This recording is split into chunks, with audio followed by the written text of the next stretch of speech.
Shalom. First, I want to say, call halal, wahawad, la Yahweh, Ba'asham Yahushai, Ba'asham Rahak Wadash, Double to the elder apostle, the great millstone, rule well, and who have taught us his knowledge. Honors and salutations to you, fellow laborers that's doing the work of true sincerity. Shalom to you, and shalom to the few Akwaf that believe as well. This is Brother Hardab, come back at you with another lesson. And this is the video I caught by way of my home page on YouTube. And so the title itself caught my attention, which the title is Watch Navy Explain Newly Released Video of U.S. UFOs to Congress. So that will initially caught my attention. And of course, those of us that know this knowledge, that know this truth, we know that the so-called UFOs are the chariots of the Lord, which, in this world, our people are dismayed at the so-called UFOs, which we know, we know them to be chariots. So I'm going to let a little of this video play. And Lord willing, this video was edifying to those of you that may watch. So let's get into it. Platform, all of that, so that we can try to reach some conclusions on that. Thank you. Yield back. Gentleman yields back. Chairman Schiff. Thanks, Chairman. Mr. Bray, can you rerun that first image that looked like it was outside of a plane window? And if you wouldn't mind going up to the screen and tell us what we're seeing. Not that you can necessarily tell us what we're seeing, but Right. Explain what we should be looking at in that first image. Off the top, what came to my mind was Jeremiah, the 10th chapter. Be not dismayed at the signs of heaven, for the heathen are dismayed. Because you can clearly see that these Edomites are dismayed. Even among this congressional meeting, there are some Jakes in there. A few Jakes I've seen at the beginning of this video, and they're just puzzled. They're all in dismay. All right. Absolutely. And Alexi, what I'll ask is if you can stop it at a certain point.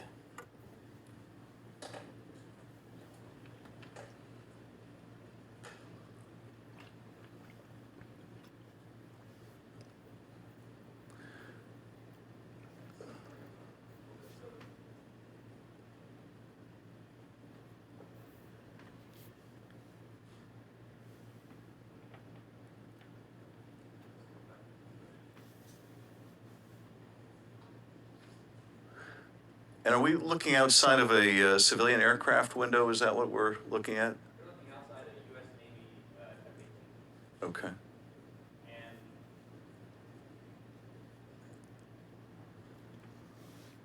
great, shows how difficult the analysis is. So it's a little farther forward.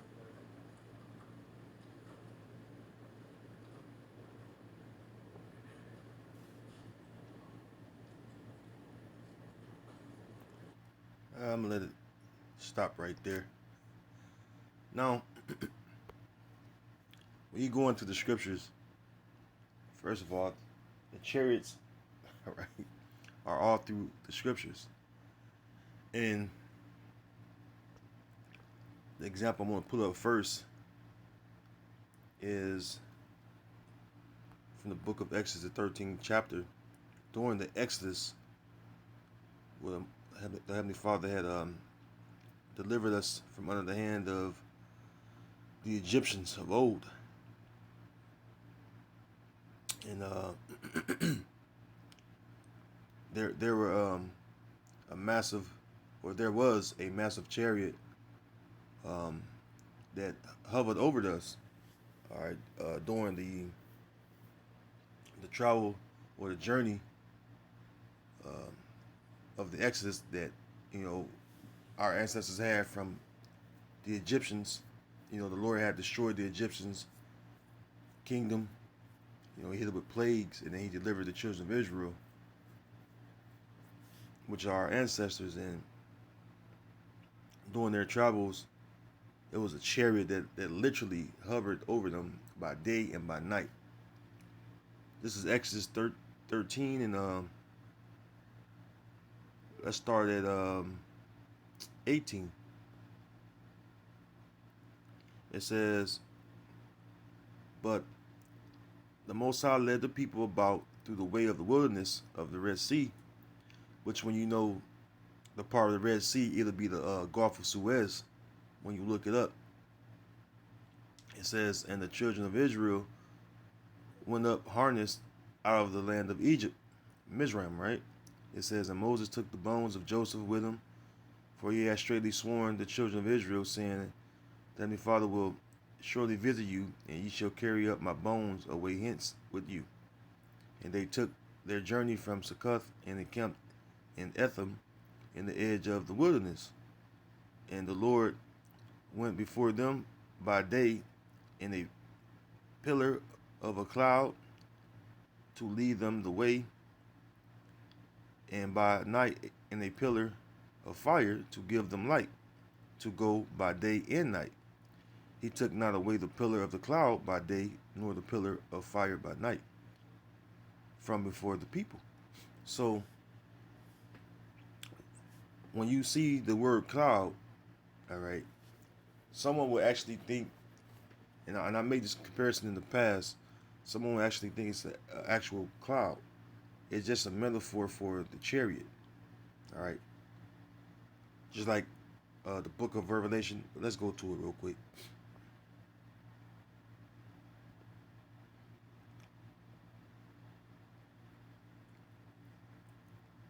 Revelation 1 and 7. "Behold, he cometh with clouds, and every eye shall see him, and they also which pierced him.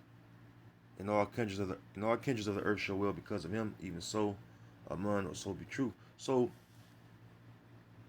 automatically, if you're thinking with your carnal mind, you're thinking a literal cloud. All right, it's not talking about an actual cloud. That would be a metaphor for the chariot. All right, which Esau, he calls a UFO. All right, the Heavenly Father calls a big, massive chariot, all right, to be above us, and they say he led us through the wilderness. All right, and the cloud, which is the chariot, was above us by day, and the pillar of fire by night. So pretty much, going through the wilderness, of course, it's hot and everything. The sun probably scorching, so the chariot was more like shadowing us for give us shade and everything. You could think of it in that sense. And also at nighttime, it's very dark, right? And the pillar of fire, a fire that's lit at night, is meant to give light. All right, so it gave us light even at nighttime when it was turned to a pillar of fire. The chariot I'm talking about, the so-called UFO, and that's how we were able to see at night. All right, so let's go to another precept. And oh, by the way, I brought some up too, because I want to bring this up on Google, which I typed in ancient horse and chariot, because some people would think that you mentioning a horse and chariot, like the ancient world, men would ride on this chariot with the wheels, and it was pulled by horses. All right, and that's not the right one as well. You thinking wrong. You thinking with your carnal mind. All right, not that type of horse and chariot. All right. Matter of fact, let's go. I want to go to this particular precept, horseman. I'm gonna go all the way to Maccabees. I believe the second Maccabees, the 5th chapter. This is second Maccabees 5:1. It says, "About the same time Antiochus prepared his second voyage into Egypt, and then it happened that through all the city for the space almost 40 days, there were seen horsemen running in the air in cloth of gold and armed with lances like a band of soldiers, and troops of horsemen in array encountering and running one against another with shaking of shields and multitude of pikes and drawing of swords and casting of darts and glittering of golden ornaments and harness of all sorts. Wherefore every man prayed that apparition might turn to good. Now, when this happened, what they were seeing were the so-called UFOs, right, which are the chariots hovering and running about in the sky or the firmament. All right, these are just examples of chariots in the scriptures. All right, and one thing about our people is first of all, most of our people don't believe in the Heavenly Father and the Son, which be to their own demise. But you notice more and more as the days go by, weeks, months, years have went by, there have been more and more discussion and more talks about them. You know why? Because it's the obvious, because people or common folk are getting video footages, like in the video I played earlier. It was, you notice he said a civilian aircraft, so that's a common folk, right? A common person getting video footage of the chariots about in the skies and everything. So now they can't deny that the so-called UFOs, they'll say that they're not real, right? In the past, but now they've been admitting that, hey, you so-called UFOs are real, and they do exist. And now you're finding out that the men of the Lord got it right the whole time. I remember brothers doing videos with famous ancient painting with the so-called UFOs, the chariots, in the background of different paintings. Okay, and there's many accounts of people's encounters with the chariots. So now it didn't reach the the congressional meeting here in Babylon. You know why? Because it's it's troubling. It's troubling to Esau, and so they have the councils about it. Okay, they have the councils about it because people are not crazy. People are not stupid, and they have to explain what the chariots are. This is the book of Psalms 68:17. It says the chariots of the Most High are 20,000, even thousands of angels. The Lord is among them, as in Sinai in the holy place. So the chariots, all right, they are important, especially concerning prophecy, because they play a part of prophecy. Like I read earlier in Revelation, behold, he cometh with clouds. Yahweh Shai himself, when he come back, he's going to come back with what? A fleet, all right, a fleet of chariots. And he's going to be in that massive chariot, all right, so-called UFO, when he comes. All right, this is what is spoken about in 2nd Esdras, the 13th chapter. All right, where Esdras, he compared it to a mountain that he's seen coming through the firmament or the sky. How massive the chariot he's seen in the vision. All right, you know why? Because, hey, that's how he's going to come. Yahweh Shai is going to come exactly that way, in that dramatic fashion, along with the other angels in the other chariots. Okay. This guy Lionel of Lionel Media, I said it before, but he actually was on point. He said, hey, it was a news segment on RT News. He was on there and he was like, the subject matter was the so-called UFOs, the chariots, right? And he was like, he said, why are we getting so, antsy about so-called UFOs. What are he said? What if they're the angels out there? You know. Now, what about the angels? All right. And he was absolutely right because that's exactly, that's exactly who be in these chariots. Like I just read in Psalms the 68th chapter, the angels are among them. They're in the chariots. They're the horsemen. You see, Second Esdras 13. This is that the vision of Esdras, right? It says Second Esdras 13 and 1. And it came to pass after 7 days I dreamed a dream by night, and lo, there arose a wind from the sea, that it moved all the ways thereof. And I beheld, and lo, that man waxed strong with the thousands of heaven. Yeah, those angels are the thousands of heaven. That man being Yahushua. And when he turned his countenance to look, all the things trembled that were seen under him. Yeah, it links up with what it said in Revelation, the first chapter, the 7th verse I read a moment ago. All right, every eye shall see him. And it spoke about them wailing because of him. All right. And it says, verse 4, and whensoever the voice went out of his mouth, all they burned that heard his voice, like as the earth filleth when it filleth the fire.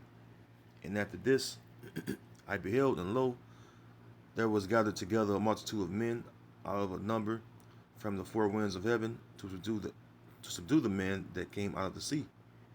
But I beheld, and lo, he had graved himself a great mountain and flew upon it. But I would have seen the region or place whereout the hill was graven, and I could not, because why?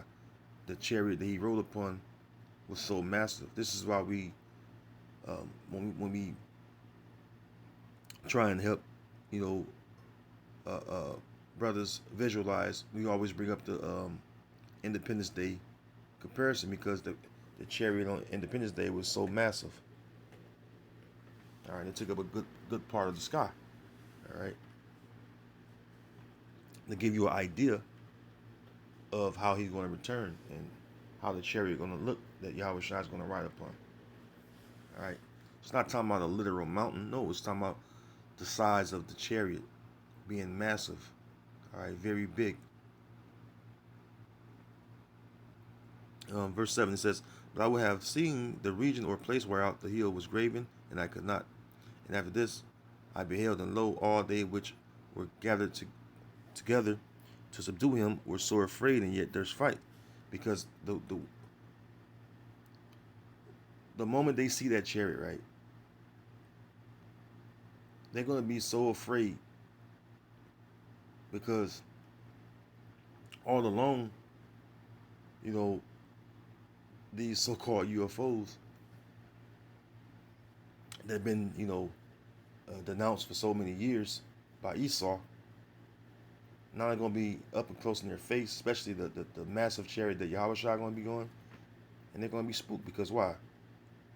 The chariots are going to appear, and suddenly you're going to see that great fear upon the armies that will be round about the trial. That's going to try to fight to try to subdue Yahweh Shai, and they're not going to be able to, man. Right, they're going to tremble and be in fear, such great fear. All right, but the size of the chariot alone is going to cause them to bug out. See, and this is the same thing. All right, Zechariah, which I want to get that. The same thing Zechariah spoke of. All right, the chariots. All right, and in this particular precept, all right, in the book of Zechariah, the 5th chapter, Zechariah called it a flying roll. But what is he referring to? The same thing, the chariots. All right, the chariots are gonna come. They're gonna come. They're gonna get busy. All right, zapping people. All right, and they're gonna be compassing the skies.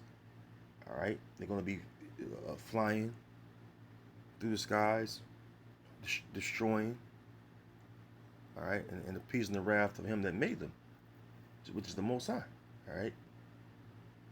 It's going to be a spectacle for the whole world to see, all right. It's going to be a showing to the whole world, all right. This is the will of Yahweh Basham Yahushai, all right, that the chariots are going to come back and they're going to, have the angels in them, and they're going to fight against, the armies of the earth. All right, it's going to be led by Esau. So this is Zechariah 5:1. It says, "Then I turned and lifted up mine eyes and looked, and behold, a flying roll. And he said unto me, What seest thou? And I answered, I see a flying roll." Now this is what people refer to as a flying saucer. Okay, excuse me. This is what people call a flying saucer. Right? There are different shapes to chariots. Different shapes, different sizes. All right, different colors. All right. Brothers may have seen silver or gold chariots, what have you.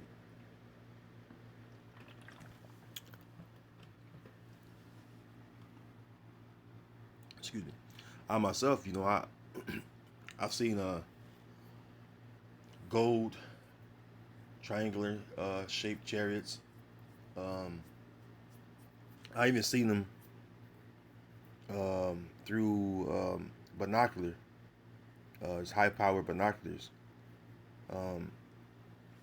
That another brother had, and I used them, and it was at nighttime, because a particular time at night it would be in the sky. All right. So again, chariots come in different shapes and sizes, But this flying roll, like I said, this so-called saucer UFO. All right. This is what Zechariah is talking about. It says, "And he said unto me, What seest thou? And I answered, I see a flying roll. The length thereof is 20 cubits, and the breadth thereof 10 cubits. Then said he unto me, This is the curse that goeth forth over the face of the whole earth. For every one that stealeth shall be cut off as on this side, according to it, and every one that sweareth shall be cut off as on that side, according to it. I will bring it forth, saith Yahweh of hosts, and it shall enter into the house of the thief, excuse me, and into the house of him that swears falsely by my name." Now, when you think about that, who is the main thief of the earth? That would be Esau. That would be Esau, because Esau he's the man to go throughout the earth and stealing nations' resources by using his sword.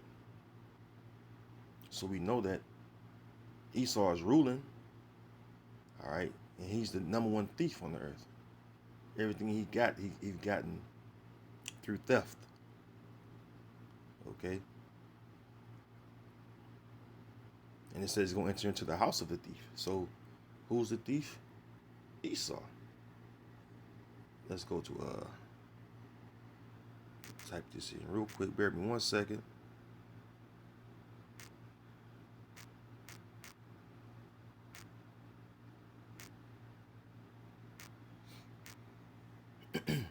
Excuse me.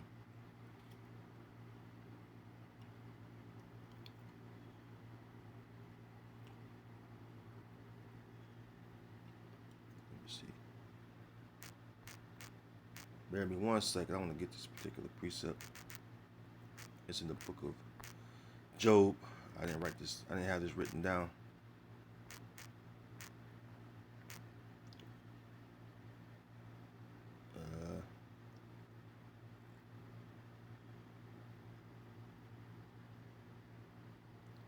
Let's see. Let me go to it.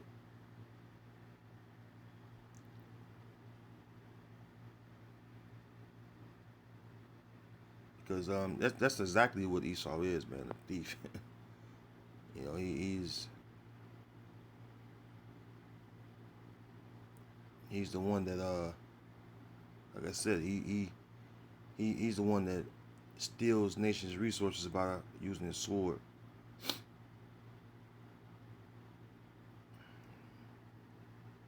And he's the main one that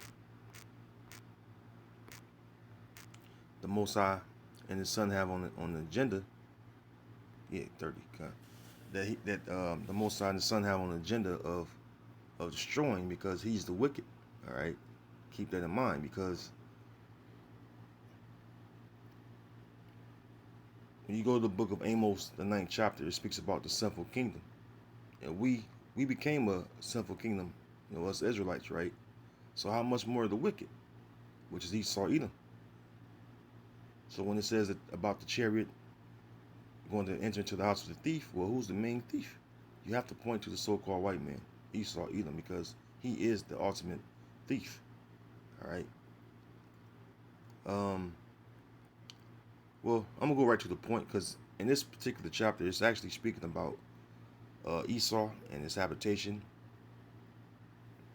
and how it was driven in the mountains and everything, and it just speaking about Esau in general, as far as Job. So I'm gonna go right to the point. Job 30:5. It says, "They were driven forth from among men; they cried after them as after a thief." Because why? Going back to when it was the Greeks and the Romans, Greco-Roman, you could call it, because the Greeks transitioned to the Romans. During that time and on up to now, when they was in power, they just stole things, raped, robbed, and murdered people for everything they had. All right, wars are fought over resources. All right, he's a thief, and also, the scriptures say, what's the Exodus 21? If you steal a man, or if you be found in his hand, he should surely be put to death. Roughly paraphrasing. And that's talking about us. All right, we're found in Esau's hand. All right, when he went throughout, the earth, when Esau came over here to the so-called Americas, he was stealing us from over here, stealing us from Europe, stealing our people from the west coast of Africa. He's the ultimate thief. That's why when the tents of Judah, all right, pushed his ass up into the mountains, they did it by good reason. All right, Esau is a straight up vile person. All right, but again, I don't want to drift too far off. The chariots. The chariots play a major part of taking Esau down. All right, the chariots play a major part of destroying Esau's kingdom. All right, I should say. So let's go from there. I want to go to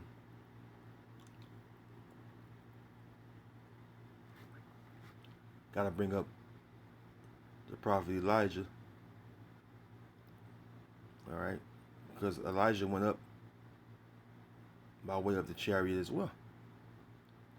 This is the book of 2 Kings, chapter 2. And I'm going to go right to the point. 2 Kings, chapter 2, verse 11, it says, "And it came to pass, as they still went on and talked, that behold, there appeared a chariot of fire, and horses of fire, and parted them both asunder. And Elijah went up by a whirlwind into heaven. And Elisha saw it, and he cried, my father, the chariot of Israel, and the horsemen thereof. And he saw him no more. And he took hold of his own clothes and rent them in two pieces." All right, so the prophet Elijah went up by way of the chariot, and Elisha was witness to it. All right, he was witness to this what Esau would call a phenomenon. All right, unidentified aerial phenomenon. That's what Esau called them now, UAPs. But Elisha witnessed this, and he was amazed. He was amazed, and he seen the chariot beam up Elijah and take him into heaven. You see? So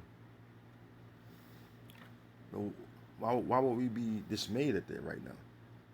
Knowing that even the spiritual song "Swing Low, Sweet Chariot," uh, which come, of course, that was sung by his Gadite. But why would we be dismayed at the chariots now?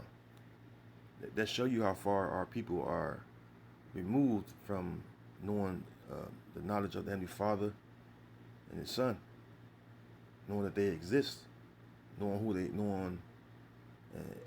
they are, and believing in them, because this is all done by the will of the Heavenly Father. Esau didn't create the chariots, neither did we. Everything is done by the will of the Heavenly Father. So the chariots exist because of who? The Most High. All right. Same thing when they come back. All right. They're going to appear because of who? The Most High. This is the way He's going to deliver His elect. This is what it means by the strangers of His salvation in the book of Wisdom and Solomon. I'm going to get it real quick. Wisdom of Solomon, the 5th chapter. This is the strangers of His salvation, because this is the way the elect and the rest of the 1/3 are going to go up into heaven. All right, and be saved from the destruction. All right, especially over here in Babylon the Great, because this place is going to be flattened. It's going to be turned into a wasteland, a desert land. All right. Wisdom of Solomon 5:1, it says, "Then shall the righteous man stand in great boldness before the face of such as have afflicted him, and made no account of his labors." Yeah, and we know who the righteous man is. The righteous man is the sons of Jacob. All right. It says, verse 2, "When they see it, they shall be troubled with terrible fear, and shall be amazed at the strangers of His salvation, so far beyond all that they look for." Because when you see someone being abducted by a so-called UFO, that's strange to people that's going to be watching and seeing this happen. All right, they're going to automatically assume, oh, these people being abducted by UFOs, not knowing that these are the chariots that are beaming up the Lord's elect. The Lord willing them a part of the elect.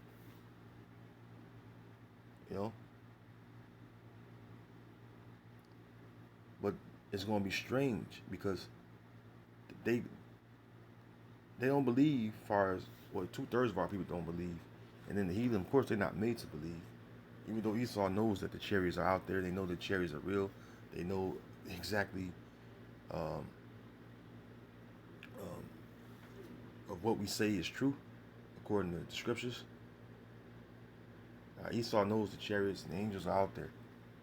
Remember, Ezekiel said that thou art wiser than Daniel. He was talking about Esau, the wicked. All right. Esau knows the chariots are out there. He knows the angels are among them, and he's in fear. That's why he's planning. This is the reason why he's planning to, as far as the elites, right? And we know that the top ones are been preparing to survive the destruction, because they know the destruction is coming. All right, make no mistake about that. But they know that the angels and the chariots are going to appear when Yahweh Shai come. They got rabbis to tell them. All right, they know. They know everything that we speak according to prophecy is true. All right, you better believe that, So when the chariots appear, they're gonna hide. They're gonna run from them. People, the common folk, and even the elites. All right, people going to run to and fro. All right, but I don't want to hold you no longer. Lord willing, this video have been edifying, and I want to say until the next video lesson, Shalom. All right. All praise to Yahweh Bashem Yahweh Shabbat Shalom Kakadash Brakatah. Barakathum, I should say, to all you Akim. All right. Shalom.